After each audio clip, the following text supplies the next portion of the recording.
Olá, muito boa tarde. São muitos os estudos que fundamentam programas de ação, sejam eles a nível associativo, das organizações, das instituições, também na Igreja Católica e, quando assim acontece, em torno da Igreja Católica, é sobretudo na dimensão diocesana que se pensam programas, que se olham indicadores sociais, que se olham estatísticas, para a partir daí pensar a pastoral. E esse foi o exercício que fez o padre Diamantino Alvaíde, da Diocese de Lamego, que está hoje connosco e que cumprimento. Muito boa tarde. Obrigado, padre Diamantino, por estar connosco. Falava destes estudos que se fazem a partir do conhecimento da realidade e também a partir da investigação académica, como foi o seu caso, não é? De doutoramento em torno da pastoral e pensar a pastoral para a Diocese de Lamego, para este cenário onde nos encontramos. Já vamos ao seu estudo, que está publicado em livro, não é? Pela Universidade Católica Editora, mas pedi-lhe antes que partilhasse connosco o gosto por este estudo, por que razão quis aprofundar aquilo que já era, mas continua a ser nos dias de hoje, a sua pastoral. Olá Paulo, boa tarde. De facto é um gosto que eu tenho pela pastoral desde o tempo em que ingressei no Seminário Maior de Lamego. Já ingressei um bocadinho maduro na idade, já tinha 19 anos, e já me mexia bem nos meandros da pastoral paroquial e até arciprestal, antes de entrar para o seminário. Depois de vir para o seminário, de facto, as cadeiras pastorais aliciaram-me sempre bastante, ainda que as outras também fossem bastante apetitosas e soube muitíssimo bem fazer todo o curso de teologia, neste seminário e depois, mais tarde, também no Seminário de Viseu, portanto, no Instituto Superior de Teologia, e foi desenvolvendo este gosto pela pastoral nesta realidade diocesana que é efetivamente bastante peculiar. É uma realidade tipicamente de interior, mas que... É esta a realidade que temos diante de nós, não é? Efetivamente. Esta é a cidade de Lamego, portanto, que nós gostamos de apreciar deste sítio aqui, desta colina sobranceira à cidade, onde está colocado o seminário. Exatamente, vemos-lo a partir do seminário. E, portanto, que nos inspira, efetivamente. Que nos inspira no estudo, na meditação, na reflexão, na formação que aqui fizemos e que, de facto, desperta este interesse por esta realidade diocesana que nos é muito própria, mas que é também transversal a muitas outras dioceses do interior do país.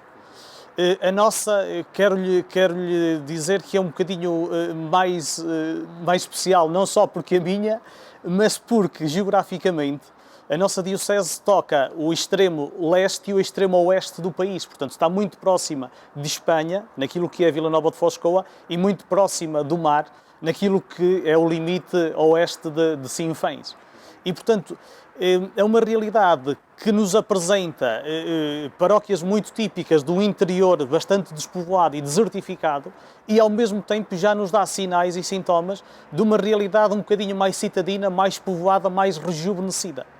E isto, de facto, despertou-me o interesse por este estudo da pastoral localizado na minha diocese. E estudar a pastoral significa estudar o ambiente, estudar agentes a quem a pastoral se dirige. Isso mesmo, exatamente. Portanto, nós estamos tocados por uma transformação social contínua e constante, não é? E, portanto, é esta gente que nós vemos envelhecer e também que nós vemos desaparecer, porque é uma situação que nos bate à porta e que, de certa forma, nos intriga. É a desertificação acelerada do interior, mas é esta gente que nós temos que trabalhar, em paróquias um bocadinho mais diminutas do que as paróquias do litoral, em paróquias um bocadinho mais envelhecidas do que o normal do país, mas é esta gente que nós precisamos de trabalhar e esta gente que nos desafia a levar-lhes o Evangelho e a transformar a sua vida social e comunitária a partir da vida eclesial. E, portanto, é isto que nós queremos efetivamente fazer. E estão aí duas palavras que percorrem todo o seu estudo: envelhecimento e desertificação. Efetivamente. Portanto, é esta realidade que atravessa o estudo que eu faço. Portanto, uma diocese muito tocada pela desertificação, nós perdemos muitíssima gente todos os anos, portanto, para ter noção, há números que nos podem matematicamente dar uma precisão maior daquilo que é a realidade da nossa diocese. Nós, em 2001, no censo de 2001, tínhamos 146 mil pessoas na diocese. Em 2011 já só tínhamos 133 mil pessoas. Em 2020, a partir dos dados da Pordata, temos neste momento 120 mil pessoas na nossa diocese.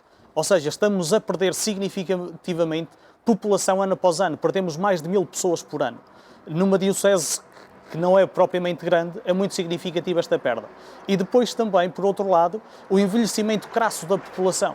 Nós temos um índice de envelhecimento em 2011, com os censos de 2011, o índice nacional do envelhecimento era de 127%, na nossa diocese já era de 197%. Eu creio que neste momento o índice de envelhecimento da nossa população a nível de diocese ultrapassará os 240% a 250%. Portanto, é muitíssimo significativo este grau de envelhecimento que atravessa a população da nossa diocese. Portanto, isto são duas realidades que de facto atravessam o meu estudo e que pautaram muito a formatação deste trabalho. E aquilo que é curioso é que o seu estudo não é só para constatar a situação, é também para apontar soluções para essa situação, não é? Exatamente. E que desafios coloca o envelhecimento e a desertificação, que desafios coloca a pastoral? Portanto, o desafio primeiro, e que é também aquilo que dá o subtítulo a este meu trabalho, é que, para mim, o desafio principal é que encetamos uma pastoral integrada. Ou seja, na realidade em que nos encontramos, eu penso que mesmo em todas as realidades, portanto, sejam elas de interior ou de litoral, creio que a pastoral integrada tem cabimento em todas elas. No entanto, impõe-se com muito mais urgência e necessidade nesta realidade que estamos a viver. Portanto, é pastoral fora dos setores e descomprometida com a divisão dos departamentos que, para mim, é a solução para esta realidade. Isso significa não pensar numa pastoral que olha a catequese isoladamente, os jovens ou os adultos, mas que olha todos em conjunto. É exatamente isso, Paulo. É exatamente isso. Portanto, é abandonar esta ideia da compartimentação da pastoral. Ok, agora estamos a fazer pastoral com as crianças. Portanto, tem aqui cabimento as pessoas dos 6 aos 16 anos. Ponto. Para trás e para a frente, não é? Um compartimento estanque. Agora vai começar a pastoral juvenil. Portanto, aceitamos dos 17 aos 23. A partir daí, portanto, esta compartimentação da pastoral, para mim, não faz absolutamente sentido nenhum.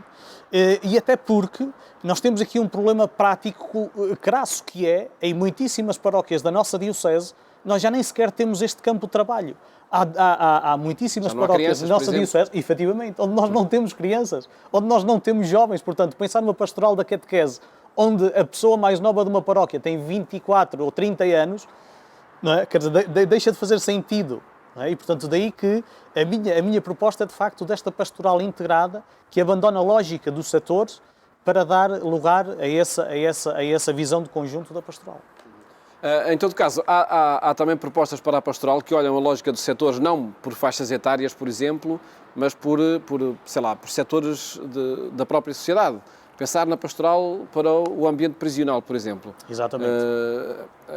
É um setor, mas aí integram-se as várias idades? Efetivamente. Portanto, isto para mim, de facto, já um prenúncio de uma pastoral integrada. É? E essa situação, pensar a pastoral prisional, pensar a pastoral dos ciganos, portanto, é de facto nós percebermos que é possível, nesta sectorização da pastoral, aí percebemos que é possível uma pastoral que abranja todas as faixas etárias. E, portanto, se é possível, no setor da prisão, fazer uma pastoral com todas as faixas etárias, na pastoral dos ciganos, por exemplo, fazer com todas as faixas etárias, porque é que no resto não é possível? É possível, efetivamente.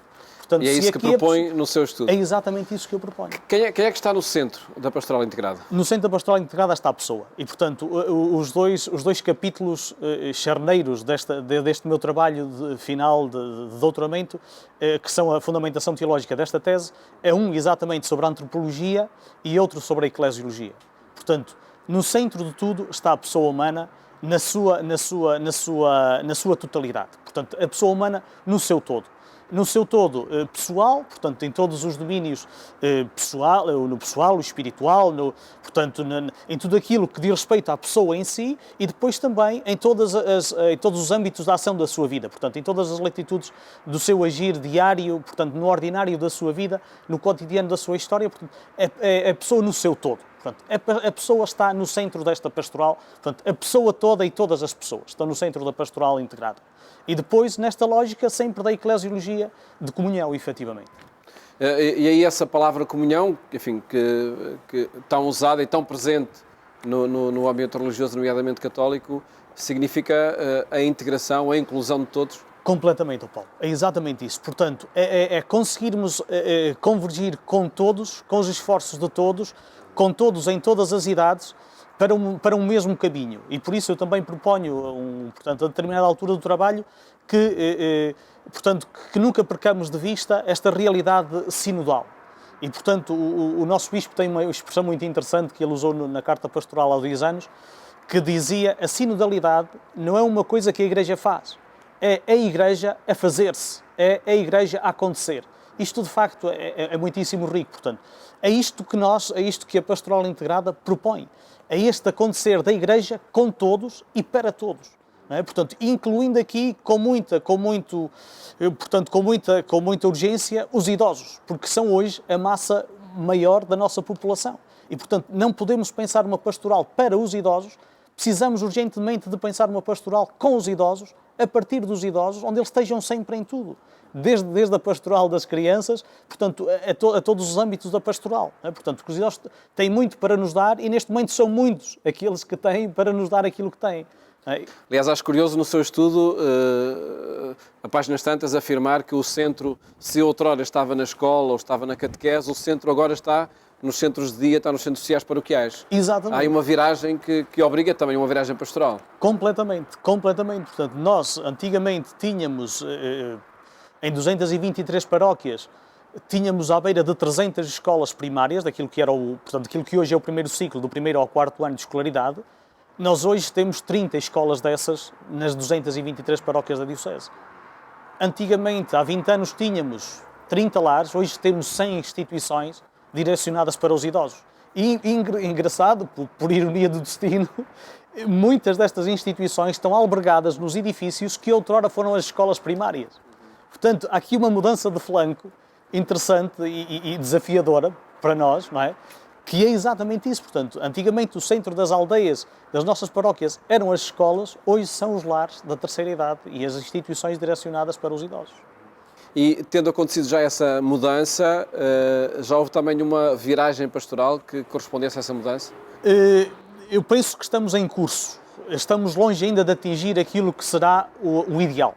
Não é? Mas, portanto, também, se calhar nunca vamos atingi-lo, mas estamos nesse caminho. Aliás, diz no seu estudo também que as mudanças são tão aceleradas que é difícil programar, isso. Não é? Efetivamente. É que, de facto, o ritmo e a cadência das mudanças são efetivamente uma velocidade tão vertiginosa que não é fácil nós acompanharmos a mudança.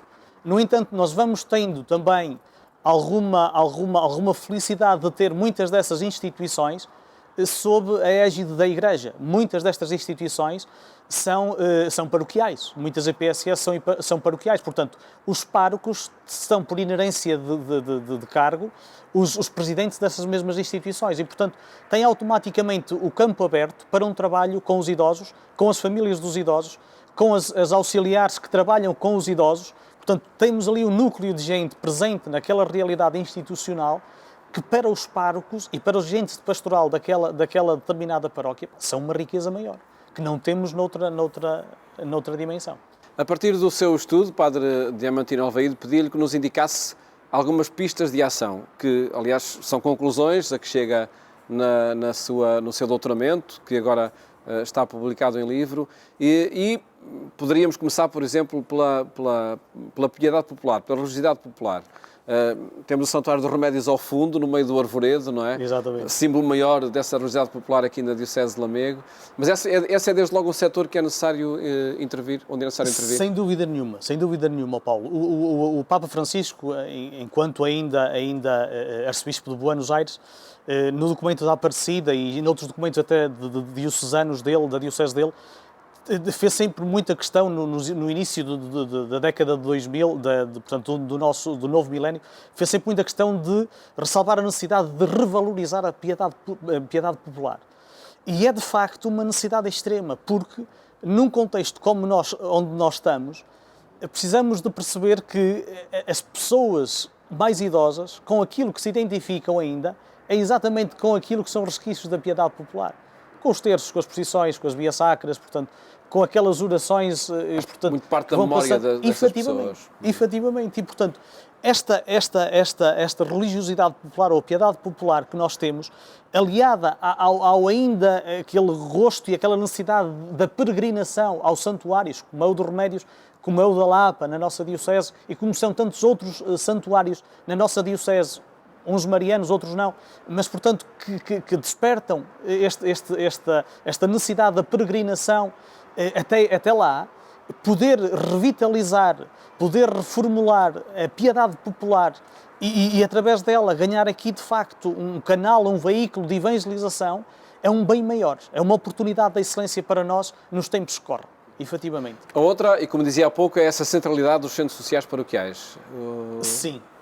Onde está a população mais idosa. Efetivamente. Portanto, nós hoje temos muitas paróquias na nossa Diocese em que a vida social, a vida económica até, portanto, gira à volta de uma instituição que está plantada no centro de uma aldeia ou no centro de uma vila da nossa Diocese. Portanto, porque estão ali concentrados os idosos que antigamente estavam espalhados pelos domicílios e que agora estão ali concentrados, ou que ainda estando nos seus domicílios recebem apoio dos serviços da instituição. Portanto, estão ali concentrados as pessoas que ali trabalham, que são da própria aldeia, da própria vila, e que ali se dirigem, e que contactam com as pessoas que antigamente estavam cá fora, e continua a amizade, a relação, portanto, aquela convivência, aquela cumplicidade, de gente que já se conhece há muito tempo. E, portanto, é isto que congrega, são estas instituições que congregam um sem número de pessoas que entra e sai diariamente nas instituições e que faz com que as pessoas que ali estão a residir não percam os laços com o que está cá fora. Portanto, ao fim e ao cabo, não se sentem fora da paróquia. O pároco está lá, as pessoas com quem se cruzavam estão lá, muitos desses centros paroquiais e lares. Nós vamos e celebramos missa semanalmente. Eu vou, por exemplo, celebrar missa a um lar que nem sequer é da igreja, é uma associação, mas a direção faz questão que eu vá todas as semanas celebrar Eucaristia àquele lar. E é, de facto, um momento extraordinário de evangelização, aquela hora que eu passo dentro do lar com os idosos. É extraordinário. Portanto, são tudo oportunidades que nós temos, efetivamente, de potenciar e onde nós percebemos que, no contexto atual, na realidade atual, é por aí que passa a evangelização dos nossos povos. E chegamos talvez a um outro ponto, que não digo que seja uma dor de cabeça, mas que enfim, que provoca sempre muito debate, que é a divisão territorial das comunidades, não é? Entre paróquias, entre arciprestados, ou seja, um conjunto de paróquias, de que forma é que está aí também um desafio a levar por diante? De facto, Paulo, é uma realidade que nos desafia imenso a essa. Nós temos, portanto, dizia-lhe há pouco, a nossa Diocese vai quase de um limite ao outro das fronteiras portuguesas, não é? Portanto, do mar e da Espanha, e portanto, ocupamos um território de mais ou menos 3.000 km². E na margem sul do Douro, não é? Exatamente. Portanto, colado à margem sul do Douro. Ora bem, nós temos, de facto, um território imenso a percorrer. E temos paróquias muito distantes umas das outras, e, por sinal, as que estão mais distantes são as menos povoadas. Ou seja, obriga-nos a percorrer aos párocos que estão afetos a essas paróquias, obriga-nos a percorrer muito território, muitos quilómetros, passa a expressão, em deserto. Não é? Portanto, sem pessoas, sem casas, portanto... E por certo que não é linha reta, é sempre com muitas curvas, não é? Efetivamente, depois em trajetos sinuosos, não é? E às vezes em pavimentos pouco agradáveis, cómodos para quem faz as viagens.